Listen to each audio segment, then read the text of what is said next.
네, 코로나19 신규 확진자가 사흘째 400명대를 이어간 가운데 전국 곳곳에서 여전히 감염이 발생했습니다. 3차 대유행을 억제하기 위해서 오늘부터 수도권 방역 조처가 한층 강화되는데요. 관련 내용들 백순영 가톨릭대 의대 명예교수와 함께 알아보겠습니다. 어서 오세요. 네, 안녕하세요. 네, 오늘도 400명대입니다. 451명입니다. 지역 감염 사례가 420명이고 해외 유입 사례가 31명입니다. 비슷한 추세가 계속 좀 유지되고 있는 것 같은데요. 내용면을 좀 들여다봐야 될 것 같습니다. 교수님 어떻게 좀 분석을 하십니까? 예, 내용면을 들여다보면 좀 희망적인 것은 완만한 감소세인 것은 맞습니다. 지난주 11월 26일 날 583명부터 줄어들기 시작은 했는데 실제 어제 그제는 주말이었기 때문에 450명, 438명, 이건 주말 효과가 상당히 많이 들어가 있는 부분이고 오늘 451명이라는 것은 일단은 평상의 그 진단검사 수 22,000건 정도를 했고 양성률도 2% 정도로 떨어졌습니다. 하지만 이 완만하게 감소하기 때문에 실제로 이 2단계의 효과가 나타나기까지는 아직 좀 더 시간이 걸릴 것으로 보여서 이번 주 중에 이것이 많이 줄어들어서 300명대 수준으로 가지 않는다면은 아마 2.5단계 격상이 불가피할 것으로 보이는데 지금 희망적으로 본다면은 일단 지금 24일 날 2단계가 됐기 때문에 지금 일주일 정도 됐거든요. 그럼 이번 주 중부터는 이 효과가 나타날 것으로 보이기 때문에 좀 더 좀 빠른 감소세를 기대해 봅니다. 네, 그 감염 재생산 지수는 지금 어떻게 나오고 있습니까? 감염 재생산 지수는 지금 1.456 이 정도이기 때문에 이것도 상당히 많이 높아져 있는 상황이라서 이대로 그대로 간다면은 사실은 상당히 많은 숫자가 나오겠지만 이 숫자도 지금 감소세에 따라서 약간은 줄어들 수 있을 것으로 보여서 사실은 이 감염 재생산 지수라는 것도 상당히 전의 숫자를 계산을 하는 것이기 때문에 후행적이기 때문에 지금 나오는 숫자들이 감소가 된다면 이것도 감소가 될 수 있습니다만 사실은 일부분까지 가야 어느 정도 안정세라고 할 수가 있겠죠. 또 다른 내용면 중에서 짚어보고 싶은 게 위중증 환자 숫자입니다. 어제만 해도 70명대였는데 오늘 90명대로 올라갔습니다. 97명이거든요. 최근에 이 환자 발생사가 대부분 젊은 층이었기 때문에 위중증 환자가 그렇게 빨리 나타나지는 않았었는데 사실은 지난달 14일부터 200명으로 올라간 이후로 급격하게 600명 가까이까지 올라갔고 그것이 유지가 되고 있는 상황이거든요. 따라서 이 시차를 두고서 위중증 환자가 많이 나올 수밖에 없는 상황인데 갑자기 급격하게 21명이나 나왔다는 것은 상당히 이 심각한 상황일 수가 있는 것이죠. 중환자실 병상이 상당히 핍박을 받을 수 있는 상황이 될 수가 있어서 또 지금 400명이 계속 유지가 된다면 이것은 후행적으로 결국은 더 많아질 수밖에 없는 상황이기 때문에 지금 현재의 상황은 상당히 심각하다고 볼 수 있습니다. 근데 방역 당국이 사실 2.5단계 기준상으로는 2.5단계지만 2 플러스 알파 단계를 시행을 하겠다라고 하면서 근거를 댔던 것 중에 하나가 확진자 현황이 젊은 층들이 많기 때문이다. 이런 이야기를 하지 않았습니까? 그렇죠. 이것이 감소된다는 것을 전제했을 때 젊은 사람들이 많으니까 일단은 고령층까지 가서 위중증으로 가는 것은 좀 시차가 많이 있을 것이다. 즉 2단계 올린 지가 며칠 안 됐기 때문에 이 효과를 확인하면서 딱 일주일 정도만 잡아놨거든요. 지금 이번 주일 안에 만약에 감소세가 확연하게 보이지 않는다면은 2.5단계로 할 수밖에 없는 지금 그런 상황입니다. 저희가 사랑제일교회발 확진이 있었을 때 그 위중증 환자가 100명 중반대를 훌쩍 넘었었잖아요. 이번에도 그 정도까지도 나올 거라고 보십니까? 어떻습니까? 그 정도 나올 수 있겠죠. 예, 그런데 그때랑 좀 상황은 다른 것은 그 8.15 사랑제일교회 때에는 대부분 60대 이상의 사람들이 많은 부분을 차지하고 있었고 또 시간도 급격하게 많이 늘어났기 때문에 실제 중환자 수도 많이 늘어났고 또 급격히 통제가 돼서 한 달 안에 전부 통제가 가능했었는데 지금 상황은 그때보다 훨씬 더 어려운 것이 지금은 젊은 층이지만 이 젊은 층에서 언젠가는 고령층 기저질환자로 가고 또 요양병원 요양원에서도 계속 환자가 나오고 있기 때문에 이 환자의 증가는 지금 막을 수는 없는 상황이고 결국은 전체 우리 지역사회에 있어서의 환자 수를 줄이지 않으면은 이 통제는 지금 방역만으로는 불가능할 것으로 보입니다. 알겠습니다. 네, 오늘부터 수도권에서 2단계 플러스 알파 강화된 2단계 조치가 시행됩니다. 보면 이 정부가 표현했던 것이 집중 방역이다 이렇게 이야기를 했는데 일부 그 내용을 좀 보면 목욕탕은 이용이 가능하지만 사우나나 한증막은 이용할 수가 없고 요가 학원은 가능한데 GX나 뭐 줌바나 뭐 이런 되게 격렬한 운동은 또 안 되고 그러니까 이런 기준들이 좀 모호하다 보니까 이런 부분에 있어서 이게 더 오히려 더 혼란을 가중시키는 것이 아니겠느냐 이런 지적도 있는데 교수님 어떤 의견이십니까? 글쎄요, 저는 뭐 둘 다 있다고 봅니다. 그래서 결국은 더 구체적으로 상세하게 다 써놓는다면 우리가 그걸 다 읽어봐야 되는데 결국은 지자체에서 어떤 기준을 정해서 그걸 하는 것이고 역시 좀 제일 애매했던 부분은 네. 목욕탕이라는 부분을 우리는 지금 목욕탕 말은 잘 안 쓰고 다 사우나라는 걸 일반 명사로 그렇죠. 쓰기 때문에 목욕탕 자체가 전부 지금 영업 금지가 된 것이 아닌가 이렇게 생각하시는 분들이 많은데 네. 사실은 그렇지는 않고요. 목욕탕 문은 열되 안에 있는 사우나나 한증막은 시설을 폐쇄한다는 정도이기 때문에 목욕탕이 문을 닫는 것은 아닙니다. 예. 그 이외에도 뭐 여러 가지들이 있는데요. 뭐 카페라든지 이런 데에 있어서 시설 기준이라기보다는 오히려 어떤 영업 허가를 받았느냐에 따라서 좀 달라지는 부분들이 있어서 네. 그 부분들은 지자체에서 잘 설명을 해 주셔야 되는 것이 맞고 또 각 지자체별로 전부 상황이 달라질 수가 있기 때문에 지금 상황으로 보면은 가능한 한 우리가 모이지 말고 장시간 얘기하지 말고 사람 간의 접촉을 줄이는 즉 이 단계별의 지침보다도 오히려 우리 각자가 얼마나 방역 수칙을 잘 지키느냐가 더 중요한 시기이기 때문에 네. 지금 뭐 강화된 2단계라는 것은 2.5단계로 올리기는 좀 너무 시간이 없다.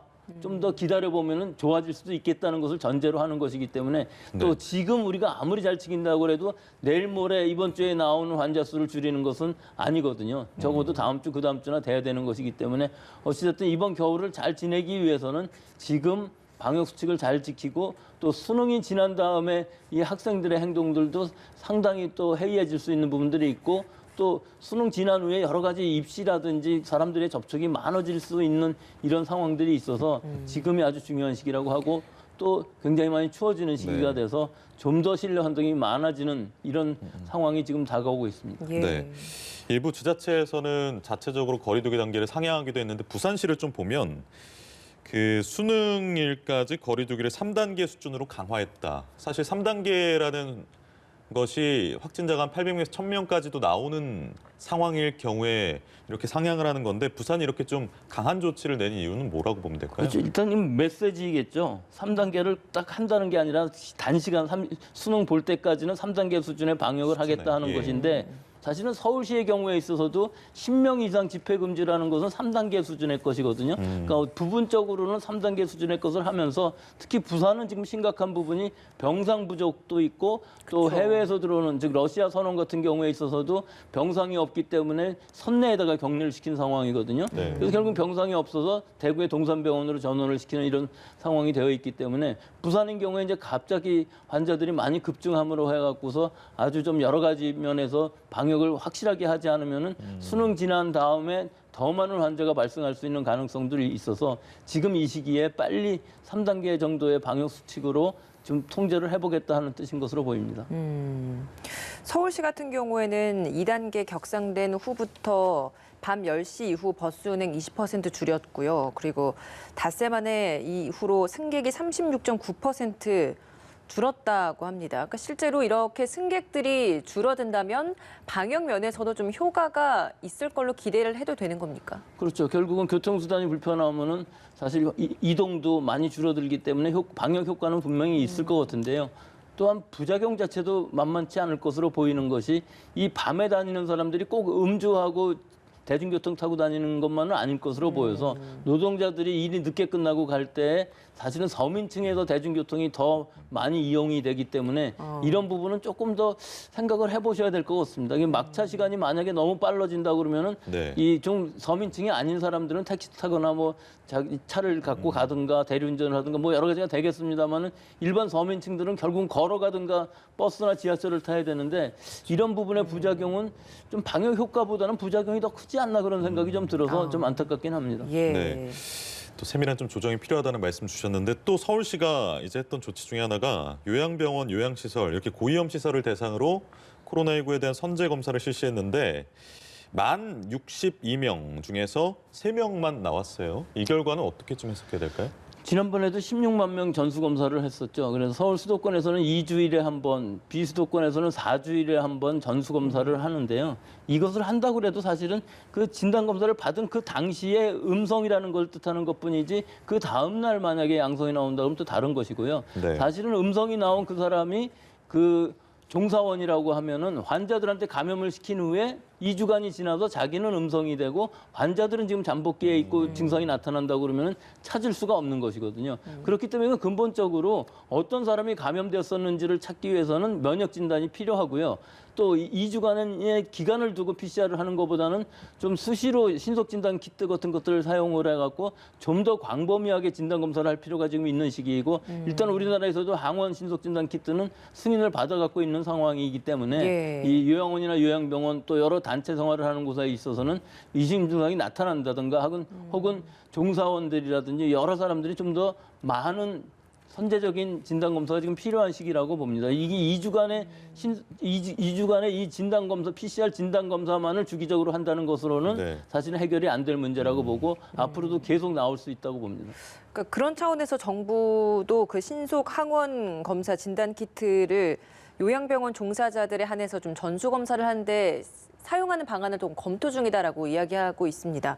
앞서서는 이 정확도가 떨어지기 때문에 사용을 좀 자제하려고 하는 좀 조심스러워하는 목소리였는데 뭐 전문가들 교수님 포함해서 전문가들 일부에서는 이 필요하다라는 주장을 또 해오지 않았습니까? 근데 정부가 이런 입장을 바꿨다라는 것은 정확도가 조금은 떨어지더라도 신속한 검사가 더 필요하다라는 데 무게를 더 뒀다라고 봐야 되는 겁니까? 그 모든 검사가 정확도가 100%가 될 수는 없습니다. PCR인 경우에 있어서도 음성이 나왔다가 양성이 나오는 이유가 바이러스 양이 아주 작을 때에는 음성일 수가 있거든요. 신속 진단 키트는 그것이 조금 늦게 나올 수 있다는 것이죠. 바이러스 양이 좀 더 많아야 나올 수 있다는 정확도이기 때문에 적어도 80% 이상의 정확도가 된다면은 실제로 환자들을 찾아내는 데는 굉장히 중요한 부분이 될 수가 있기 때문에 일단 신속 진단 키트라는 의미는 여기서 양성이 나왔다고 양성으로 판정한다기보다는 양성이 나왔을 경우에는 PCR 검사를 다시 한번 해서 확진을 할 수 있는 이 기구이기 때문에 이런 부분들은 확실하게 그 용도에 따라서 정확하게 사용할 수 있는 부분이 필요하고 특히 요양원, 요양병원 또는 단체 생활을 하는 곳에서는 꼭 필요한 키트라고 보겠습니다. 네. 그 전북대 예방의학과 교실 연구팀이요. 실내에서 2m 거리 두기를 하는 게 불충분할 수 있다. 이런 연구 결과를 내놓았는데 그 근거로 제시한 것이 이제 6.5m 거리에서 5분 머물고 감염된 사례가 있었다. 사실 이렇게 먼 거리에서 감염된 사례를 저희가 뭐 카페에서 대량 감염이 나왔던 파주의 뭐 스타벅스나 이런 데서도 많이 겪었던 사례이기 때문에 그 실내에서 거리두기 그 지금 4제곱미터당 한 명으로 좀 제한되어 있는 부분들이 있기 때문에 이 부분을 좀 더 타이트하게 좀 조여야 되는 게 아니냐 이런 시각들이 있어서요. 어떻습니까? 글쎄 이거는 꼭 인원 제한이 100% 막을 거리만 갖고서 막을 수 있다는 얘기를 하는 것은 아니고요.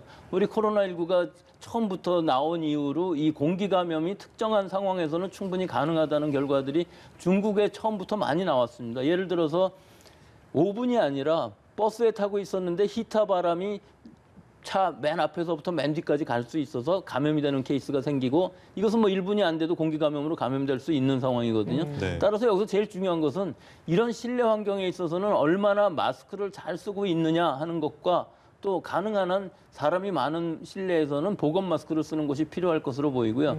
여기서 제일 중요한 것이 공기의 흐름입니다. 즉 공기의 흐름에 따라서 사실은 비말이 2m 정도밖에 갈 수가 없는 데 비해서 공기가 히터의 공기라든지 에어컨 공기 같은 것들이 멀리 날아가게 하는 마이크로 에어 드롭렛을 만들기 때문에 네. 미세 비말을 만들기 때문에 멀리 갈 수 있는 것이고 예. 5분이 아니라 뭐 1분이라도 감염될 수 있는 상황이기 때문에 그 상황에 따라서 결국은 자기 자신이 방어를 잘하기 위해서는 아주 마스크를 타이트하게 잘 쓰고 또 거리 부분에 있어서도 실내에서는 2m만 갖고서 꼭 해결되는 것은 아니다 하는 것을 알았으면 좋겠고 또 하나는 이런 공기 감염이 아니라 할지라도 실제로 그 환경 안에 바이러스가 많이 농축되어 있으면은 내 손에 접촉되고 또 이 손이 내 호흡기를 만지게 돼서 네. 감염되는 경우들이 더 많기 때문에 이런 부분에 있어서는 사실은 개인 위생이 훨씬 더 중요하고 좀 더 확실하게 지켜야 되는 시기라고 보겠습니다. 예, 알겠습니다. 제주 지역 확진자와 관련된 사례를 좀 하나만 짚어보고 싶습니다. 서울 지역의 코로나19 확진자 3명이 제주를 여행한 뒤에 확진 판정을 받았는데 제주에서 감염된 뒤에 서울에서 확진 판정을 받은 건지 아니면 서울에서 이미 감염이 내재되어 있다가 제주 여행을 갔다 온 후에 확진이 된 건지 아직까지 이제 경로가 확인되고 있지 않은 상황입니다. 이 사례 좀 어떻게 분석을 하고 계십니까? 이거는 역학조사에서 좀 더 정밀하게 어느 정도 접촉이 있었는지 지표 환자가 어디인지를 찾아놔야 되겠지만 사실 어느 경우에 있어서도 지표 환자를 찾아내기는 쉽지는 않습니다. 그런 여러 가지 정황 증거로 볼 때에는 같이 여행을 간 많은 사람들이 접촉을 할 가능성이 훨씬 더 크고 제주도에 갔을 때 거기 있는 사람으로부터 감염되는 경우에는 상당히 어려운 부분들이 있어서 지금 상황으로 봤을 때는 지금 이 시기에는 이렇게 단체로 어디를 여행 간다 하게 되면은 오랜 동안 같이 숙식을 하게 되기 때문에 그 안에서의 전파는 뭐 당연히 일어날 수밖에 없는 상황들이 만들어지기 때문에 실제 이 여행지에서의 전파 혹은 거기서부터 새로 옮아오는 사람들 이런 가능성보다도 오히려 그 단체적으로 행동을 했던 사람들 안에서의 감염이 훨씬 더 중요할 수 있고 이것이 지금은 이 감염원으로서는 상당히 중요한 역할들을 많이 하는 것이기 때문에 이런 모이는 행사 자체를 지금은 절제해야 될 시기라고 봅니다. 알겠습니다. 수능이 내일 모레입니다. 많은 긴장들을 하고 있을 텐데 학생들이 지금 시점에서는 뭐 시험 자체도 부담감이지만 코로나19라는 특수한 상황 때문에 더 부담일 것 같은데 수험생들이 특별히 좀 신경을 써야 될 부분 그리고 가족들이 신경 써야 될 부분 좀 전해주시죠. 지금 뭐 내일 모레이기 때문에 이제 뭐 거의 다 끝났다고 볼 수 있지만 어찌됐든 지금 상황에서 감기라도 걸리면은 발열이 되고 하기 때문에 굉장히 시험에 타격을 줄 수가 있고 또 결국은 아버지나 어머니로부터 감염될 수도 있기 때문에 가능한 한 며칠이라도 거리를 띄우고서 지금 생활을 해야 될 것으로 보이고요. 또 하나는 시험 보러 갈 때에도 지금 내일 모레 굉장히 춥다고 그러는데 네. 환기를 자주 하게 되면은 온도 변화가 심할 수 있습니다. 교실에서. 따라서 두꺼운 옷을 하나 입고 가는 것이 아니라 가벼운 옷을 여러 겹 겹쳐 입고 자기 체온 조절을 잘 할 수 있는 이런 상황들을 잘 만들어야만이 시험을 잘 볼 수가 있지. 갑자기 시험을 보는데 추위를 느낀다든지 하면 이거 굉장히 곤란할 수가 있거든요. 그래서 이런 부분들은 지금은 좀 조심해야 될 시기라고 봅니다. 네. 수능 하루 전인 내일이나 모레 시험 당일날 만약에 좀 유사한 증상이 나타난다. 이런 것에 대한 걱정을 하는 학생들도 있을 것 같아요. 어떻게 좀 해야 됩니까? 지금으로 봐서는 뭐 내일 모레 열이 난다든지 호흡기 증상이 나타난다든지 하면은 일단 보건소에 얘기하시고 또 뭐 진단검사 검체 채취를 하고 시험을 보러 가면은 사실 진단검사가 양성이 나오든 음성이 나오든 건 시험 본 다음에 나올 상황일 테니까 뭐 큰 문제는 없어 보이는데 일단은 그걸 다 보고를 하시고 발열이라든지 증상이 있다 그러면은 따로 격리된 시험실이 아마 지금 제가 알기로는 한 교실에 4명 정도를 시험을 보게 한다니까 그 안에서 시험을 보실 수 있으니까 전혀 그런 부분에서는 걱정을 할 필요가 없는데 실제로 증상이 나타나면 시험 보는데 상당히 부담은 되겠죠. 예. 그 입원 중인 학생들은 병원에서 마련한 음압병실에서 시험을 보게 되는데 만약에 자가격리 수험생들은 이 시험장까지는 어떻게 지금 이동이?